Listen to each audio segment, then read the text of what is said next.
Hello everyone and welcome back to the channel the maniac tutor. अब हम आगे अपने लंग पैथोलॉजी में बढ़ रहे हैं और जो हमारा अगला टॉपिक है वो है एम्फाइसेमा। ठीक है, ध्यान रहे कि एक टर्म होता है जिसको बोलते हैं क्रॉनिक ऑब्स्ट्रक्टिव पल्मोनरी डिजीज़। ठीक है, इस क्रॉनिक ऑब्स्ट्रक्टिव पल्मोनरी डिजीज़ के अंदर दो डिजीज़ आते हैं कैटेगरी के अंदर। एक होता है एम्फाइसेमा और दूसरा होता है क्रॉनिक ब्रोंकाइटिस। एक होता है एम्फाइसेमा और दूसरा होता है क्रॉनिक ब्रोंकाइटिस। ठीक है, तो ये दो डिजीज ही हम आगे पढ़ने वाले हैं।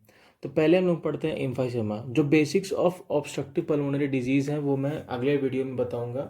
ठीक है, जो कि हम लोग क्रॉनिक ब्रोंकाइटिस जब देख रहे होंगे तो एम्फाइसेमा, आप सबको ये चीज़ पता होगी कि एम्फाइसेमा का एक और नाम है जो कि है पिंक पफर्स। तो एम्फाइसेमा को पिंक पफर्स भी बोला जाता है।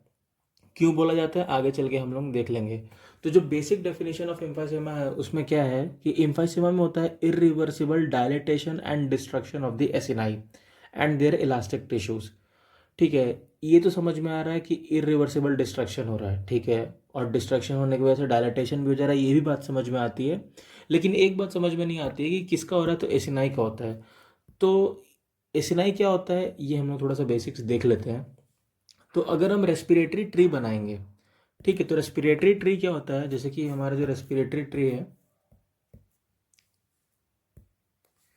तो उसमें आता है सबसे पहले ट्रेकिया। ट्रेकिया के बाद होता है ब्रोंकाई। ब्रोंकाई के बाद होता है ब्रोंक्यूल्स, जिसमें सबसे पहले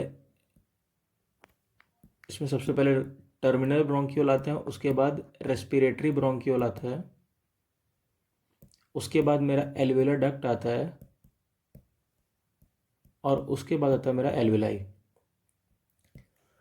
तो ये जो रेस्पिरेटरी ट्री है, इस रेस्पिरेटरी ट्री में टर्मिनल ब्रोंक्यूल के बाद एल्वेलाई के लेवल तक जो भी पार्ट आता है उसको हम लोग एसिनस बोलते हैं। क्या बोलते हैं कि जो एयरवे में डिस्टल टू टर्मिनल ब्रोंक्यूल है, जो भी हमारा airway distal to terminal bronchiole है उसको हम क्या बोलते हैं, तो उसको हम एसिनस बोलते हैं। तो ये इसी एसिनस का डिस्ट्रक्शन होता है। थोड़ा सा मिसकंसेप्शन हमारा ये रह जाता है कि सिर्फ एल्वेलर डिस्ट्रक्शन होता है, तो आंसर इज नो। एम्फाइसेमा में हमारा एसिनस का डिस्ट्रक्शन होता है। इसी के बेसिस पे एम्फाइसेमा के बहुत सारे टाइप्स डिवाइड करे गए हैं। तो एक्चुअल पैथोलॉजी समझने से पहले हम एक नॉर्मल कॉन्सेप्ट समझते हैं। वो नॉर्मल कॉन्सेप्ट क्या है? वो नॉर्मल कॉन्सेप्ट ये है, यहाँ से लेके यहाँ तक है क्या कि नॉर्मल लंग में ना एक बैलेंस मेंटेन होता है। जैसे मान लो तुम्हारा ये सीसॉ है, तो इस सीसॉ की तरह एक बैलेंस मेंटेन होता है।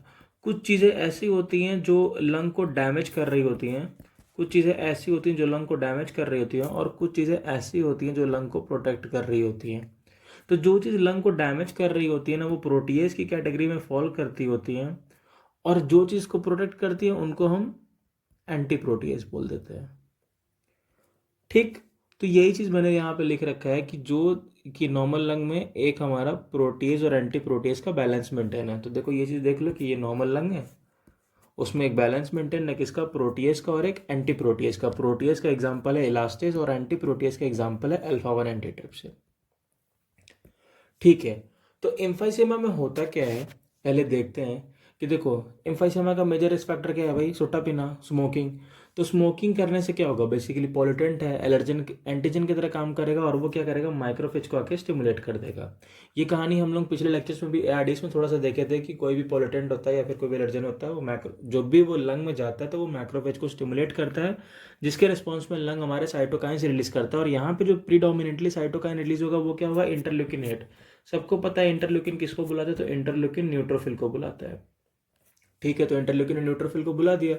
जैसे ही न्यूट्रोफिल आएगा तो न्यूट्रोफिल अपना काम करना चालू कर देगा। वो क्या करेगा, प्रोटीएज, इलास्टेज और रिएक्टिव ऑक्सीजन स्पीसीज को रिलीज करने लगेगा। ये प्रोटीएज, इलास्टेज और रिएक्टिव ऑक्सीजन स्पीशीज क्या करते हैं, ये लोग लंग को डैमेज करने का काम करते हैं। अब अगर ये नॉर्मल लंग होता या फिर एक नॉर्मल अमाउंट में हम अगर इस स्मोकिंग एंटीजन को ले रहे होते हैं तो मेरा एंटी प्रोटीज मैकेनिज्म काम कर जाता है। लेकिन एम्फाइसेमा में होता क्या है कि जो एंटी प्रोटीज मैकेनिज्म है जिसमें प्रीडोमिनेटली अल्फा 1 एंटीट्रिप्सिन आता है, वही डेफिशिएंट हो जाता है। तो तो देखो यहाँ पे ना मतलब डबल डैमेज हो रहा है। एक तो हम जो रिस्क फैक्टर है उससे हम डैमेज भी ज़्यादा करवा रहे हैं, और जो मेरा प्रोटेक्टिव फैक्टर है वो प्रोटेक्ट करने के लिए है भी नहीं। तो यही चीज़ मैंने लिखी है कि एम्फाइसेमा में क्या होता है, यहाँ पे देखो ये चीज़ मैंने यहाँ लिखी है कि एम्फाइसेमा में क्या होता है, प्रोटीएज बढ़ जाता है और एंटी प्रोटीएज कम हो जाता है। एज अ रिजल्ट हमारा जो damage to the acinus, acinus का डैमेज हो जाता है। ठीक है, तो एज अ रिजल्ट हमारा एसिनस का डैमेज हो जाता है।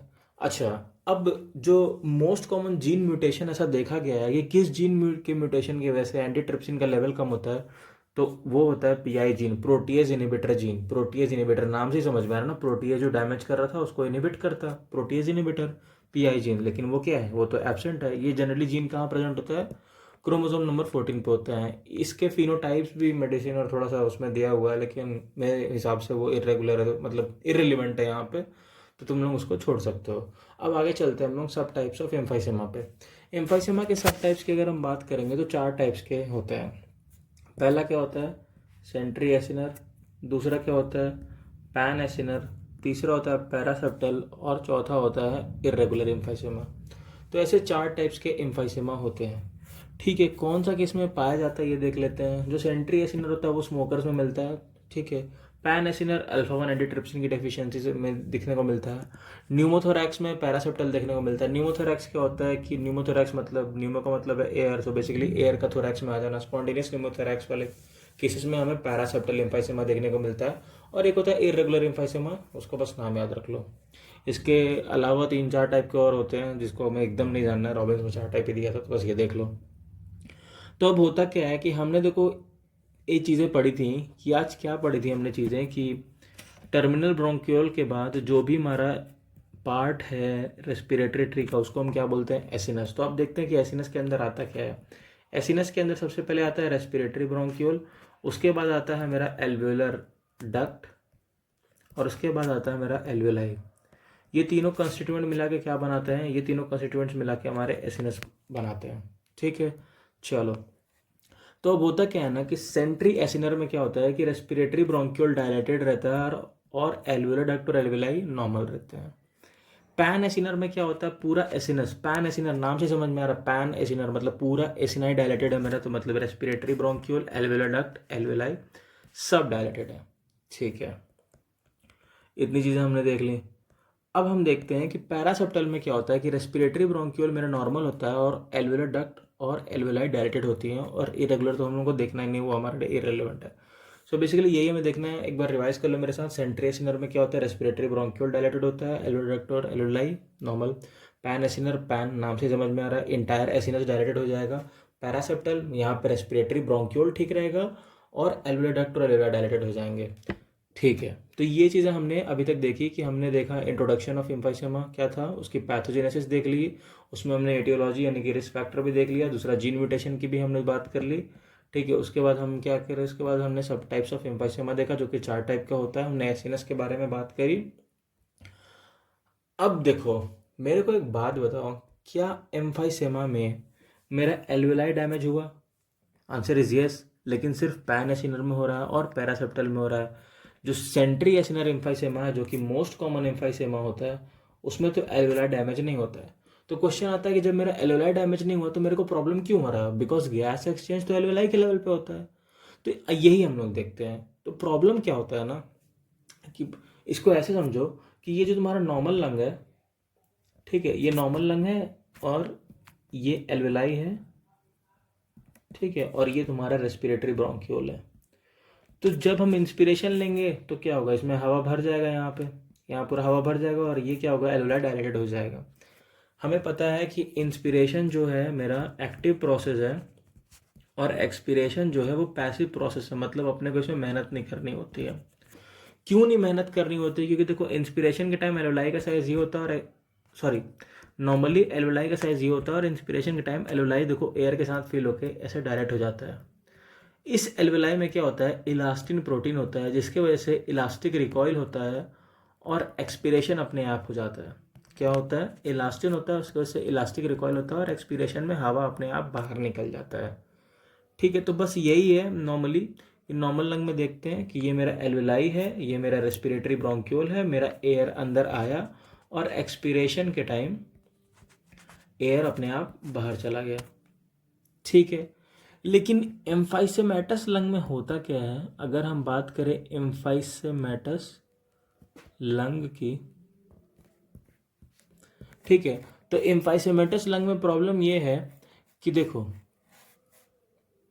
एम्फाइसेमेटस लंग में प्रॉब्लम ये है कि देखो, जब हम इंस्पिरेशन कर रहे हैं जो कि एक्टिव प्रोसेस है, तो इंस्पिरेशन जब एक्टिव प्रोसेस कर रहे हैं तो एयर तो मेरा अंदर तो आ जा रहा है, ठीक है, मेरा एयर जो है वो अंदर तो आ जा रहा है, लेकिन मेरे को ये बात बताओ, क्या यहाँ पे इलास्टिन है? Answer is no. इलास्टिन तो डैमेज हो चुका है, तो क्या रिकॉइल हो पाएगा? आंसर इज नो, रिकॉइल नहीं हो पाएगा। तो अगर रिकॉइल नहीं हो पाएगा तो मेरा जो एयर है ना वो रेस्पिरेटरी ब्रोंक्यूल से बाहर नहीं जा पा रही है, तो कहीं ना कहीं मुझे एक्सपीरेशन में प्रॉब्लम आया या इंस्पिरेशन में प्रॉब्लम आया। वापस से देख लो, इंस्पिरेशन के टाइम तो एयर रश इन कर गया एल्विलाई के अंदर, गैस एक्सचेंज तुम्हारा हो गया, लेकिन जो इलास्टिक रिकॉइल हमें मिलने वाला था, जो कि जिसकी वजह से एक्सपीरेशन के टाइम रेस्पिरेटरी ब्रोंक्यूल से मेरा हवा बाहर जाता, वो तो मैं नहीं हो पा रहा है। तो अगर वो नहीं हो पा रहा है तो मेरा एक्सपीरेशन में क्या हो गया? प्रॉब्लम हो गया। तो अब ऐसा तो नहीं है कि तुम एक बार सांस लोगे ऐसे करके और हवा भर लोगे, ऑब्वियसली तुमको उसको एक्सपेल करना होगा, और अगर तुम ये एक्सपेल, और अगर ये लंग तुम्हारा पैसिवली एक्सपेल नहीं करेगा तो तुमको फोर्सफुली उसको बाहर निकालना पड़ेगा। तो देखो, यहाँ पे ना हम लोग अपने जो रेस्पिरेटरी मसल्स होते हैं उनको बहुत ही एक्सेसिवली कॉन्ट्रैक्ट करते हैं, और यहाँ पे जो एक्सपीरेशन है एम्फाइसेमा में वो एक एक्टिव प्रोसेस बन जाता है। जैसे ही एक्सपीरेशन एक्टिव प्रोसेस बन गया तो मतलब ऑब्वियस सी बात है, अब हमें फोर्स लगानी है, हमें फोर्स लगानी होगी। तो हम कैसे फोर्स लगाते हैं ना, तो हम एकदम अपने मुंह को ना पाउट टाइप कर लेते हैं। पाउट तुम लोग समझ रहे हो ना, समझ कर लो, ये तुम्हारा ऐसा लिप्स है, तो इसको तुम लोग ऐसे एक फिश, एक पाउट फिश होती है ना, उसकी तरह से गोला बना लोगे और करके देखो, इस ये जो ऑरिफिस है ना मुंह का, लिप्स जो है, इसको तुम ऐसा छोटा सर्कुलर बना के तुम इसको नैरो डाउन कर लोगे, जिससे ऑब्वियस सी बात है कि इंक्रीज्ड प्रेशर से हवा बाहर आएगा, क्योंकि हमको बहुत मेहनत करना पड़ता है। और इतना हम लोग मेहनत कर रहे होते हैं ना, तो पूरा एकदम मुंह लाल हो जाता है, जिसकी वजह से इसको हम लोग पिंक पफर बोलते हैं। ठीक है, यही रीज़न था पिंक पफर का। फोर्सफुल एक्सपीरेशन करते हैं तो छोटा बेसिकली पाउट करना, पाउट करने का बहाना है एम्फाइसेमा में। ठीक है, तो बस वही है। मॉर्फोलॉजी देखो हम लोग पढ़ चुके हैं कि सेंट्री एसिनर में रेस्पिरेटरी ब्रोंक्यूल इन्वॉल्व होता है, एल्वेलोडक्टर एल्वेलाई स्पेयर्ड हो जाते हैं, मतलब बच जाते हैं, ये हम लोग देख भी लिया कि एल्वेलोडक्टर एल्वेलाई बच चुके हैं। और पैन एसिनर, यही दो मोस्ट कॉमन है, तो बस इनके बारे में लिख देना तो मॉर्फोलॉजी में। पैन एसिनर पूरा एसिनाई इन्वॉल्व कर जा रहा है, तो पूरा एसिनाई अगर इन्वॉल्व कर रहा है तो तुम्हारी कैविटी क्या हो रही है? बड़ी बन रही है, मतलब ज़्यादा दिक्कत दे रही है। क्लिनिकल फीचर ऑब्वियसली वही डिस्निया होगा, वीज होगा, मसल वीकनेस होगा, इंक्रीज रेस्पिरेटरी एफर्ट हो जाएगा। इंक्रीज रेस्पिरेटरी एफर्ट होने की वजह से तुम बार बार तुम ऐसा मसल यूज़ करोगे तो मसल का ओवर यूज़ करके मसल वीकनेस हो जाएगा।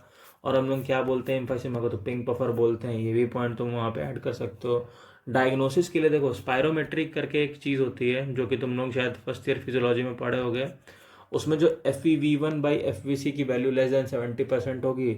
FeV1 होता है कि मतलब पूरा फोर्सफुल एक्सपीरेशन करके तुम पहले सेकंड में कितना एयर बाहर निकाल रहे हो, that is forced expiratory volume in 1 second, FeV1।